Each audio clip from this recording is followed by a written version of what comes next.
Je pense que ce qui est essentiel, surtout pour nous professionnels de la culture, c'est de sortir d'un quotidien professionnel. C'est ce que je vous disais à l'instant, on est isolé dans nos territoires, on a peu d'échanges et je crois que face aux difficultés, on est seul à combattre très souvent et que se retrouver ensemble pour rappeler un certain nombre de principes, de valeurs et d'engagement, ça permet de redonner de l'espoir et du cœur au travail aussi.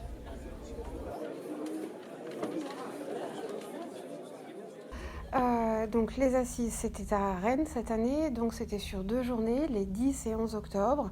Un peu plus de 500 participants, je pense à peu près 300-350 DAC et pour le reste des professions, des représentants du monde de la culture, des réseaux artistiques, des réseaux professionnels des collectivités territoriales, ce dont on se réjouit parce que ça va dans le sens effectivement d'une coopération plus ouverte. Il y a une hypothèse qui a été posée au fond par ces rencontres, c'est que si nous nous associons, si nous travaillons davantage ensemble, nous saurons mieux protéger et promouvoir la cause de la culture comme projet de société. La coopération, c'est un sujet qui est transhistorique. Il n'y a pas une époque historique où on ne peut pas parler de coopération. On coopère comme on respire d'une certaine façon et comme on vit aussi la culture.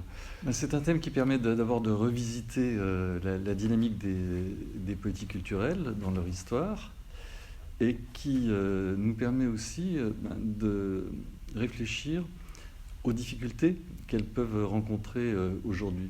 Donc il y a un contexte un peu plus compliqué. On voit aussi que des collectivités territoriales ont plus de difficultés parfois à préserver leur budget.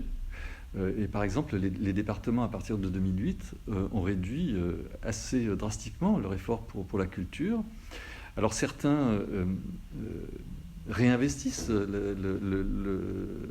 champ culturel, mais d'autres continuent de se retirer en quelque sorte de ce chantier. Alors, on a parlé d'espoir, on a parlé de crise aussi, de crise sociale, de crise économique, de crise culturelle. On sent qu'il y a une impasse. On peut parler, si on veut citer l'actualité, de ce qui s'est passé dans le cadre du mouvement des Gilets jaunes l'an passé, une redécouverte de la coopération, de l'action collective sur les ronds-points. On sent bien qu'il y a une difficulté, que les individus sont isolés, qu'il y a des fractures territoriales, sociales, économiques, géographiques et qu'il y a un besoin de faire mieux, de faire différemment ensemble. Donc c'est là ce que je vous dis, c'est bien au-delà des problématiques culturelles, mais c'est une dynamique qui est essentielle, je pense, dans la recomposition de la société actuellement. On voit aussi que le thème de l'Europe et de l'international est ressorti et que, pourquoi pas, dans quelques années, des assises des DAC de France pourraient se dérouler avec d'autres responsables culturels ailleurs, par exemple en Europe. Voilà, donc autant de pistes très réjouissantes.